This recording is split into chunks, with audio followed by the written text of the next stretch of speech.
My name is Renee Marlowe, 32 years old. I used to believe that when everything goes to hell, your family shows up.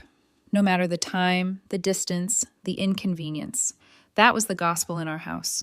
My parents said it so often, it might as well have been carved into the kitchen wall. If something happens, my mom would say, we'll always be there to help. Dad would nod, clink his coffee mug against hers. Family first, always. I built my entire life around that promise. And for years, I was the one proving it true. When my dad's business tanked and my parents were one missed payment away from losing their house, I quietly started covering their mortgage. Month after month, transfer after transfer. I'd stand in the grocery aisle debating between real food and another round of instant noodles. The noodles always won. When my younger brother Jason dropped out of college and spiraled into the kind of jobless haze that smells like weed and broken controllers, I let him crash at my place for a bit. A bit turned into months. I added him to my car insurance so he could get back on his feet. I paid for his groceries, his gas, the occasional parking ticket that wasn't his fault. My older sister Emily bounced from job to job like it was a sport. She'd call me crying about daycare bills and overdue rent notices, her voice shaking, her daughter wailing in the background. I'd wire money, every time. No questions, no lectures, just how much and when is it due? They called me dependable, generous, a rock. I took it as a compliment. Then one random Thursday afternoon, I collapsed on my apartment floor. It started as a weird cramp in my gut, the kind you think is just bad takeout. By noon, the pain had sharpened into something hot and mean, curling under my ribs. I tried to tough it out. Peppermint tea, a heating pad, another email for work. But by 2 p.m., I was on my knees in the bathroom, drenched in sweat, fingers digging into my side.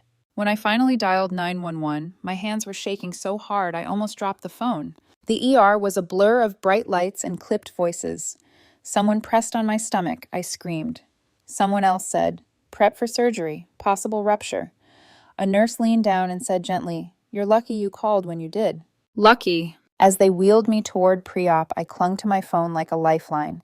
If family shows up when things fall apart, all I had to do was tell them it was happening. I opened the family group chat and typed with clumsy fingers. Emergency surgery, I'm scared. No emojis, no jokes, just the truth. I set the phone down on my chest, staring at the ceiling as it slid past in panels of white. Any second now, I thought. Mom will call, Dad will FaceTime, Emily will freak out. Jason will send 12 messages in a row, half of them misspelled. 30 minutes passed. Nothing. A nurse came by, adjusted my IV, smiled with that practiced pre-surgery reassurance. We'll take good care of you. I nodded, picked up my phone again. One new notification. Just one. It was a photo. My parents stood on a beach somewhere that glowed gold in the late afternoon sun. Mom held a margarita, straw between her lips. Dad had his sunglasses perched on his head, chin tilted up in the pose he always thought made him look cool. They were grinning. The caption read, "Sending good vibes." That was it. No, are you okay? No, which hospital? No, we're on our way. Just a beach selfie. I stared at it, waiting for the punchline. Some follow-up message. We're getting in the car now. Hang on. We just saw this. Oh my God, are you all right? Nothing else came. I checked the chat. The little icons showed all of them had seen my message. The read receipts were right there, neat and undeniable. They saw it. They knew. And they sent me a postcard from the sand. As the orderly pushed me through the double doors, the fluorescent lights stuttered above my head. I kept wondering, with a strange, detached curiosity, what if I don't wake up? Would they find out because the hospital called? Or would they just keep drinking cocktails and posting beach stories with captions like "much needed break"? The anesthesiologist leaned over me, his face swimming in my blurry vision. "Okay, Renee, you're going to feel sleepy. Just breathe." I wanted to say, wait, just wait. My family doesn't know what's happening. Not really. They think this is nothing. But the world was already turning soft around the edges. The last thing I remember before the darkness was the stupid little palm tree emoji on my phone. When I woke up, my throat felt raw and my stomach felt like it had been stapled to a freight train. Machines beeped a lazy rhythm beside me. The room smelled like antiseptic and those plastic curtains that never quite close all the way. I blinked, groaned, reached for my phone. No missed calls, no new messages. The family group chat was still frozen on the beach photo. I told myself maybe they didn't want to disturb me. Maybe they'd called and it hadn't gone through. Maybe they'd sent messages that got lost in some technological black hole. Right. Around 8 p.m., the door creaked open. My heart lurched, thinking maybe, finally. "Aye, look at you," came a familiar voice. Still dramatic, even half dead. Aunt Rachel stepped in, dragging an oversized purse that looked like it contained everything you'd ever need to survive an apocalypse. She pulled out a phone charger, a fleece blanket, chapstick, a crossword puzzle book, and a bag of chips she knew I couldn't eat yet. She glanced around the room like she expected someone else to be there. When she realized it was just me, her jaw tightened. She didn't say a word about it, just plugged in my phone, tucked the blanket around my legs, and settled into the chair by my bed. An hour later, the door opened again. Grandma shuffled in, 84 years old, one hand on her cane, the other clutching a Tupperware container. "You look pale," she announced, as if I'd just forgotten to wear blush. "I brought soup. You probably can't have it, but it made me feel better." She sat on the other side of my bed, opened her purse, and pulled out her knitting, needles clicking softly as she found her place. When the nurse mentioned visiting hours were technically over, Grandma didn't even look up. "We're not leaving," she said. "You can tell whoever's in charge." So they stayed, all night, through the beeping and the blood pressure checks and the soft-voiced nurse who checked my incision at 2 a.m., sometime around 3, in the dim half-light of the monitors, with Aunt Rachel snoring softly in the corner, and Grandma muttering at a stubborn crossword clue. Something in me cracked open. I had almost died. They had not come. These two, my aunt and my grandmother, had. In that moment, a thought bloomed so quietly I almost missed it. I have spent years saving people who would not even get on a plane, in a car, or on a call for me. When I get out of this hospital, I am not going back to the way things were. I didn't know what that meant yet, but I knew, down to the aching metal staples in my side, that everything had just changed. Hospitals are loud in a quiet way. Machines beep, carts squeak, nurses whisper just loud enough to be heard. But even with all that background noise, the silence from my parents and siblings was the only thing I could hear. The first night after surgery, I drifted in and out. Pain meds blurred everything at the edges, but not enough to erase the image of that beach selfie, frozen at the top of the group chat like a joke nobody else found funny. Every few hours, I'd wake up, reach for my phone, and check. Still nothing. No missed calls. No, "How are you?" No, "We're on our way." Just palm trees, sand, and sending good vibes him. By the second day, I stopped making excuses for them in my head. Maybe they didn't understand how serious it was. Maybe they didn't know what emergency surgery meant. Maybe they thought I was exaggerating. No, they had read receipts. They knew. They just chose not to care enough to move. Aunt Rachel became the project manager of my recovery. She checked on my meds, chased down billing staff when insurance codes looked wrong, brought me soft clothes that wouldn't pull at the incision, and argued gently but firmly with any nurse who tried to wake me up for something non-essential. Grandma was the quiet anchor. She sat in a chair by the bed, knitting or doing crosswords, occasionally reaching over to squeeze my hand. She didn't volunteer advice or ask about my feelings. She just existed next to me, solid as the wall. The only people who came to see me were the ones who hadn't needed anything from me in years. On the third day, while Aunt Rachel was out making a call and Grandma was half asleep in the chair, I opened the family group chat again. There, at the top, was still the beach photo. I scrolled back through the chat history. Past jokes, memes, requests for money, screenshots of bills, desperate texts from Emily about daycare, Jason complaining about bosses, Dad's vague complaints about the system. I had carried all of it. I stared at the screen and saw something I hadn't allowed myself to see before. I wasn't part of a family. I was a service. I was the emergency fund, the free therapist, the housing support, the car insurer, the one-person FEMA response team. I was not a daughter or a sister as much as I was an answer to their problems. I was there for them. They were on a beach. On day 4, my mind finally stopped trying to rationalize it and started taking notes. Every time I'd think, well, life is complicated, another thought pushed back. So is an appendix, but you showed up for that. The nurses started encouraging me to walk a little, just to get my blood moving. I shuffled up and down the hallway with an IV pole, my hospital socks gripping the floor, the pain sharp but manageable. Every step hurt, but it also reminded me I was the one who had to carry myself forward now. No one else was going to do it. By day 6, I could sit up on my own, slowly, like a piece of origami unfolding. Aunt Rachel brought a small mirror so I could see the incision. It was uglier than I expected. Angry, red, swollen, stapled. It looked like damage, because it was.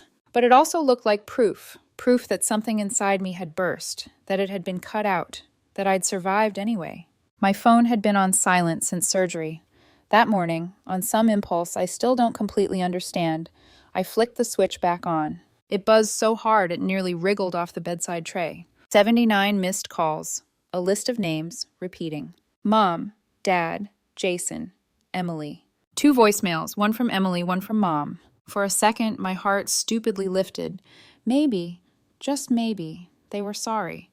Maybe there had been some misunderstanding, some glitch, some strange gap in reality. Then I saw Mom's text sent just an hour before. Call back now. Everything's falling apart. Of course, I didn't call. I watched the sun start to sink through the hospital window, turning the buildings outside gold. Aunt Rachel came back in, still arguing with insurance on the phone. Grandma returned with a fresh crossword book from the hospital gift shop. They're all freaking out, I said. Grandma didn't look up. Who? Mom, Dad, Jason, Em? Something's wrong. They want me to fix it. Grandma circled a word, then smiled faintly to herself. She said. Imagine that. She didn't need me to explain. She'd seen enough. They showed up the next morning. I heard them before I saw them. My dad's voice bouncing off the hallway walls, my mother's sharp whisper trying and failing to temper him, Jason's lower rumble, Emily's high-pitched irritation. A nurse poked her head in and murmured, "You have visitors," with the tone of someone warning you about a storm more than announcing guests. Dad walked in first, eyes scanning the room like he was expecting a fight. Mom stepped in behind him, mouth pressed into a line that I knew was supposed to look worried, but mostly looked annoyed. Jason trailed behind, dark circles under his eyes, hair a mess, wearing the same hoodie I'd bought him last Christmas. Emily brought up the rear, clutching her phone like she was waiting to be called onto a stage. They didn't say hi. They didn't say, "How are you?" Mom exhaled like she'd been holding her breath for hours. "We need the keys," she said. I blinked. "What?" "To the apartment," Dad said. "And your car. The transmission in ours is shot, completely done, and we need a place to stay until we get it sorted. Just a few days. A week, tops." He delivered this like he was reading a grocery list. Eggs, milk, sugar, your car, your home. Emily nodded quickly. "Yeah, it's not like you're using it. You're here. We're just asking for a little help, like always." I looked down at my hospital gown, at the IV line in my arm, at the bruises on the back of my hand. Like always. I glanced at Grandma. She was sitting in her usual chair, purse on her lap, eyes narrowed slightly in a way I recognized as her version of rage. Aunt Rachel closed her laptop in the corner and turned to face them, leaning her hip against the counter. "We're kind of in a rush here," Jason added, rubbing his face. "Can we just get the keys?" It was the casualness that broke something in me. Not the request itself. They'd asked for worse. Much worse. It was the complete absence of context, the total erasure of my near-death experience from the conversation. They were standing in a hospital room, staring directly at the IV pole, the monitors, the staples under my gown, and somehow still saw only the utility. The keys, the car, the apartment, the resource. I set my plastic cup of water down with slow, deliberate care. "No," I said. The room seemed to tilt for a moment. They all froze like someone had hit pause. Jason laughed weakly, glancing at Emily. "What do you mean, no?" "I mean," I said, "you're not getting the car, you're not getting the keys, and you're not staying at my place." Dad's eyes narrowed. "Renee, we're not in the mood for games. This is serious. Our car is dead. We can't drive back. We can't stay at the motel. They're booked for some conference. This is a family emergency." "So was mine," I said. That shut him up. For a second, none of them seemed to know what to do with that sentence. Emily recovered first, smoothing her hair behind her ear, adopting her reasonable voice. "Come on," she said. "Don't do this. We've all had a stressful week. Mom and Dad had that car trouble. Jason's job is hanging by a thread. I've got daycare mess again. We're all struggling." "You're all struggling," I repeated. "And where were all of you when my appendix burst and I was being wheeled into surgery?" Silence. "We sent a message," Mom said weakly. "We were on vacation. We couldn't just drop everything." "You sent a beach selfie," I said, "with a cocktail." Dad's jaw clenched. "We didn't know how serious it was." "You knew it was serious enough for me to type emergency surgery. I'm scared," I snapped. "You just decided it wasn't serious enough to alter your itinerary." Grandma stood up then. She moved slowly, but the room shifted around her like she was gravity. She walked right up to my father, looked him dead in the eyes, then scanned the rest of them one by one. "You didn't come when she almost died," she said quietly. "You didn't call. You didn't show up. You left her alone. We stayed." She nodded at herself and Aunt Rachel. "We took care of her, and now you walk in here talking about borrowing her car and staying in her home like nothing happened?" She shook her head. "You should be ashamed." Dad opened his mouth, closed it again. For once, there was no quick comeback. Rachel walked over to my other side, folding her arms. She didn't say anything. She didn't have to. I looked back at them, the people I had kept afloat for years, who didn't even pretend to care that I was still stitched together under these thin sheets. "I'm done helping," I said. "All of it. No more mortgage payments, no more transfers, no more late-night calls about last-minute bills. No more just until Friday, I promise. You're on your own now." Jason looked stunned, like I'd spoken another language. "You can't just cut us off," he said. "We're family." I stared at him. "No," I said softly. "We're related. That's not the same thing." They left not long after that. No slammed doors, no dramatic declarations. Just a quiet, stiff retreat, like people leaving a meeting they hadn't prepared for. When the door shut, Grandma sat back down, picked up her crossword, and circled a word. Rachel handed me my water. "You okay?" she asked. I thought about it, really thought about it. "For the first time," I said slowly, "I think I might be." Everything hurt. My stomach, my throat, my heart. But beneath the pain, something else was there. The weight I'd been carrying for them, it had finally shifted. And I wasn't planning to pick it up again. I didn't sleep much that night. Not because of the pain, though that was its own steady drumbeat, but because my mind kept replaying one line over and over. "Can we just get the keys?" It wasn't even the words. It was the tone. Like Jason was asking me to pass the salt at dinner. Like my near-death experience was a minor inconvenience in the way of his day. Every time I closed my eyes, I saw his face, exasperated, confused, impatient, standing 3 feet from my hospital bed. By morning, something inside me had settled. Hardened, maybe. Not in a bitter way, more like cooling metal finally taking its true shape. The nurse brought breakfast, gray oatmeal, a rubbery omelet, something pretending to be toast. She set the tray down gently and said, "Someone dropped off a bag for you downstairs. Want me to bring it up?" A bag? A hopeful little spark, stupid and fragile, skipped through me. "Sure," I said. 5 minutes later, she came back holding my gym duffel. My bright blue duffel with a broken zipper I kept meaning to fix. It took half a second to see it wasn't from Aunt Rachel or Grandma. Inside was 3 random t-shirts, a bottle of gas station protein powder I'd bought months ago and forgotten about, my old insurance folder from a drawer I rarely touched. No socks, no toothbrush, not even sweatpants or a hair tie. Jason had helped. A surge of cold clarity went through me. He'd been in my apartment. He still had the key from when he crashed on my couch 3 years ago, and now he'd gone in again, during my surgery, during my recovery, and grabbed whatever his hand touched first. I pulled out my phone and called Aunt Rachel. She picked up on the first ring. "I'm already parking, she said. "I had a feeling." Less than 2 hours later, she had a locksmith rekeying every door by the time she got to my apartment. She held her phone up to show me the live feed from my doorbell cam. There he was, Jason, standing on my porch, trying his old key, growing more frustrated with every failed attempt. He wasn't frantic, he wasn't emotional. He just looked annoyed, as if the lock had betrayed him, not me. I calmly watched him test the key. Once, twice, 3 times. Then he stepped back, pulled out his phone, and the text began. "Jason, did you change the lock? Seriously?" "Jason, Renee, what the hell?" "Jason, we need the house. Stop being dramatic." My phone buzzed nonstop. Then Emily chimed in. "Emily, daycare payment didn't go through. Is something wrong with your bank?" Then Dad. "Dad, mortgage transfer bounced. Fix it." Not a single message said, "How are you? Are you home? Are you healing?" Not one. Something inside me clicked.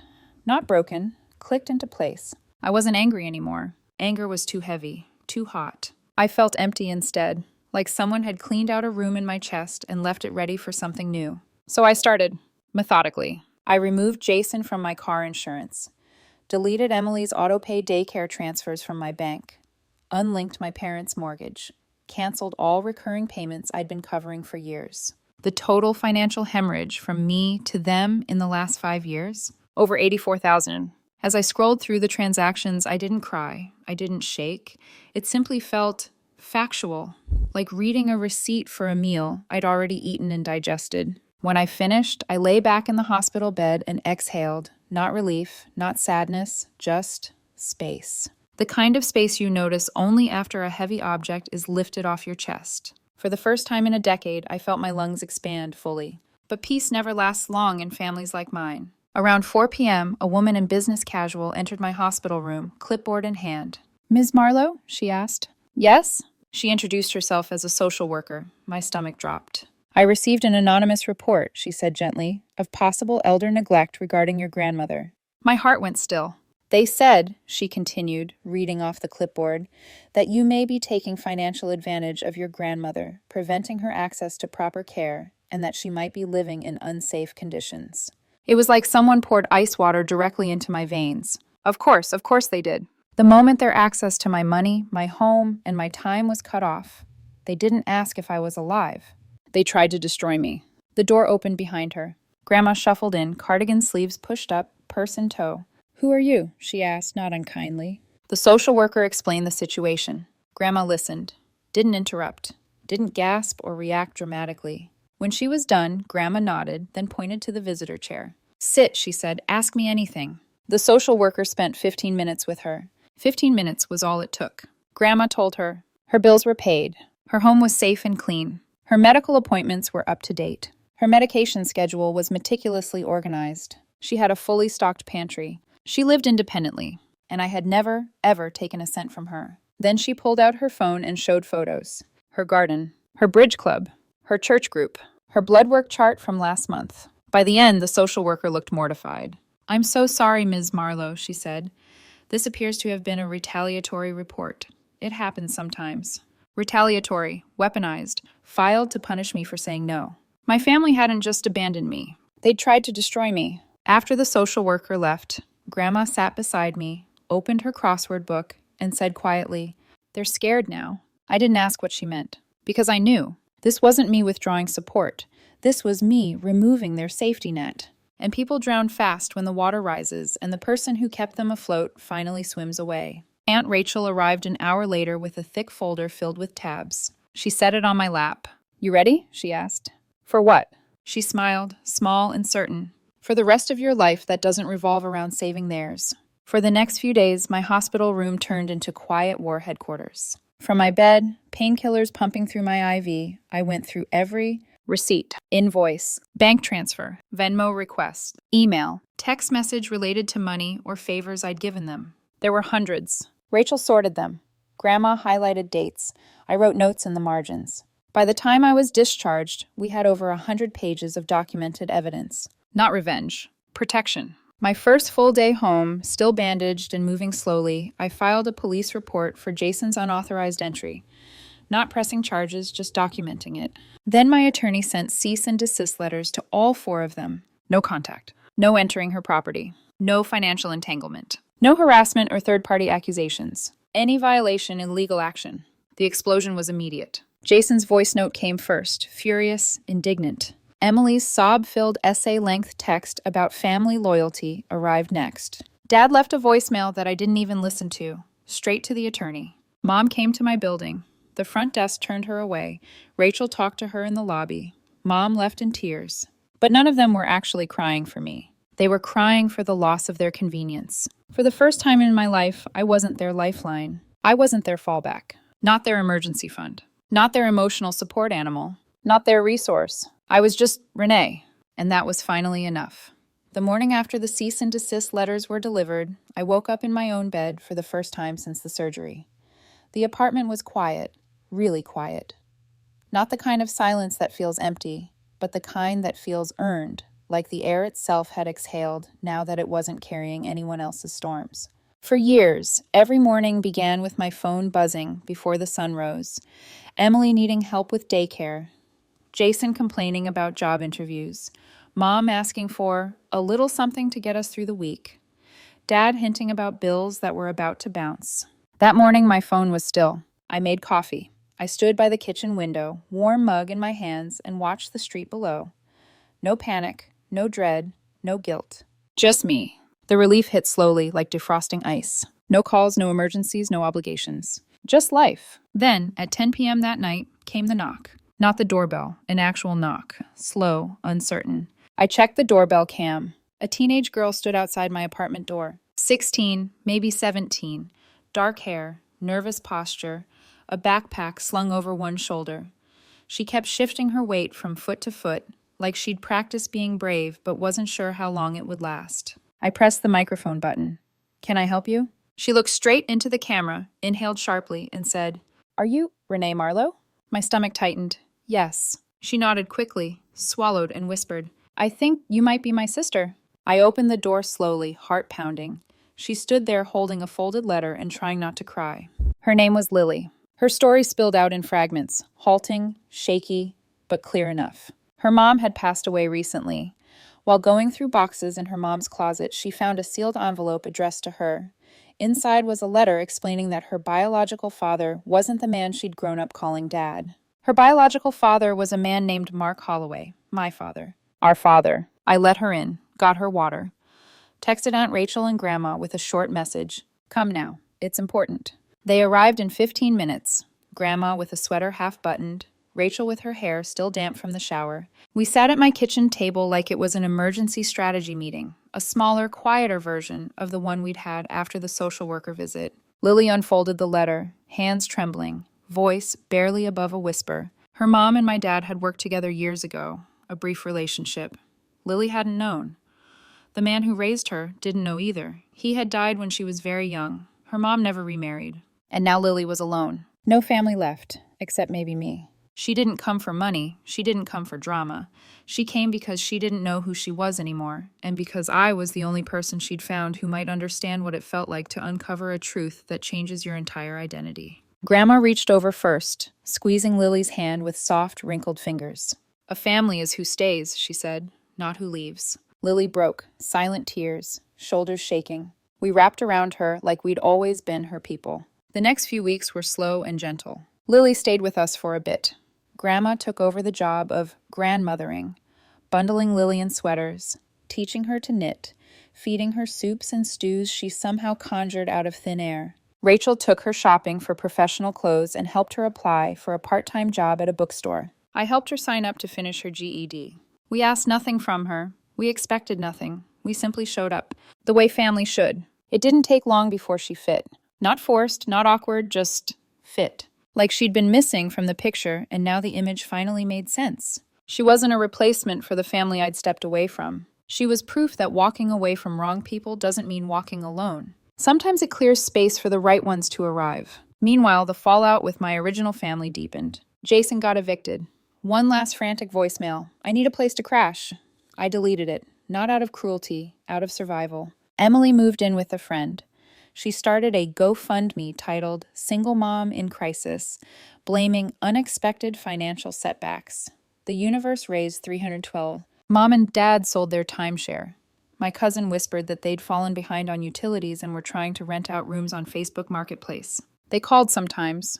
Never to apologize, never to ask how I was. Always, "We need help. We're drowning. You're punishing us. We're family." I forwarded every message to my attorney. Not out of anger, out of boundary, out of self-preservation, out of knowing, finally, that family is not a lifelong debt. Lily grew with us. She turned out to be smart, quick-witted, observant. She listened more than she spoke, but when she spoke, it always mattered. She asked questions that made me think about things I'd avoided for years. One night, as we cleaned up dinner, she paused by the sink and asked softly, "Why don't you just forgive them? Wouldn't it be easier?" I dried a dish slowly, thinking. "Forgiveness isn't the same as reunion," I said, "and love isn't the same as access." She looked at me, head tilted. "I don't hate them," I said. "I just let them choose their absence, and I chose mine." She nodded. "That makes sense." But she still looked a little sad for me, so I added, "Family doesn't have to be blood. It can be whoever walks through the door on the night you almost died." That made her smile. 3 months later, Lily rented her own studio apartment 15 minutes away. We helped her move. Grandma cried. Rachel stocked her pantry like she was preparing for a hurricane. I stood in the empty doorway after she left, the keys in her hand, thinking, maybe this is what starting over is supposed to feel like. Not dramatic, not cinematic, just peaceful, just earned, just mine. 2 weeks later, a letter arrived at my door. An actual envelope, A real stamp. No name, just a return address 3 states away. I almost tossed it, junk mail or a scam, but something made me open it. Inside were 2 handwritten pages. The first line hit like a punch. Your dad has another family. I sat down, then read the rest. Stories, names, dates, trips out of state Dad used to take when I was younger. Trips he'd said were consulting gigs. According to the letter, he had another partner, 2 more kids, a boy and a girl. The boy was in prison. The girl was in college. The writer wasn't one of them, just someone who'd been close to that part of his life, someone who was cut off, same as the rest of us. The letter ended with, I think you deserve to know the truth. If you want answers, here's my number. I read it 3 times, then a 4th. I should have been shocked. But after everything, I just felt numb. I called Lily. She wasn't surprised. He probably thought he could lie forever, she said. We decided not to tell Grandma until we had more information. So I did something I hadn't done in years. I reached out to someone in the family, but not the people who had abandoned me. I emailed my estranged uncle, Dad's younger brother, the one everyone avoided mentioning. My message was simple. I'm not looking for drama. I just want the truth. He replied in under 20 minutes. Call me. So I did. And what he told me unraveled everything I thought I knew about my father. But that's a story for another day.